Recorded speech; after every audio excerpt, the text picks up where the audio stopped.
There are some Russian newspapers that paint a picture of a Russia going from strength to strength. A Russia with plans for new high-speed railways, as reported by Komsomolskaya Pravda. And state-of-the-art Sukhoi Su-57E stealth fighter jets, which, the Rossiyskaya Gazeta writes, were on display at the Dubai Air Show. Moskovsky Komsomolets brings things back down to earth.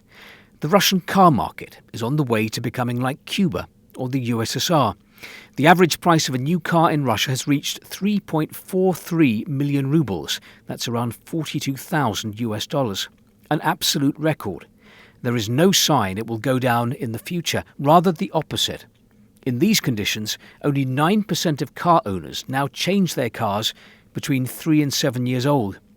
The pool of cars in the country is ageing, like in Cuba after the break in relations with America.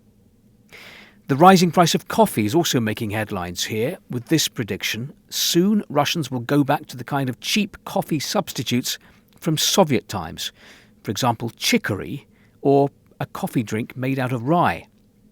Nezavisima Gazeta reports today that the home finance market in Russia is almost destroyed, experts say. The policy of cooling the economy has led to a crisis in mortgages and housing construction. According to the latest data, the number of housing loans in the first 3 quarters fell by 44% compared to last year. In rubles, the drop was 33% year on year. However, in the third quarter of 2025, the rate of decline in the number of new loans slowed, and in monetary terms, mortgages even showed a slight increase. Independent experts predict the housing market will be stagnant next year. The government predicts that the crisis in housing construction will end only in 2028. Kommersant. Air freight companies see a risk of aircraft being grounded and companies leaving the market in the next 3 years. The main reasons: the ageing fleet, a shortage of personnel and spare parts, a long wait for repairs and high cost of repairs, unequal competition with foreign airlines. Mind you, Rossiyskaya Gazeta reports that wages have risen in prisons. In 5 years, the wages of prisoners have doubled.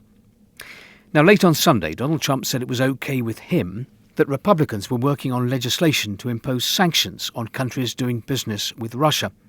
But the Russian papers don't seem to be too worried about that. A political scientist tells Izvestia that Trump's recent statements about supporting this bill may come to nothing, like so many of his previous statements.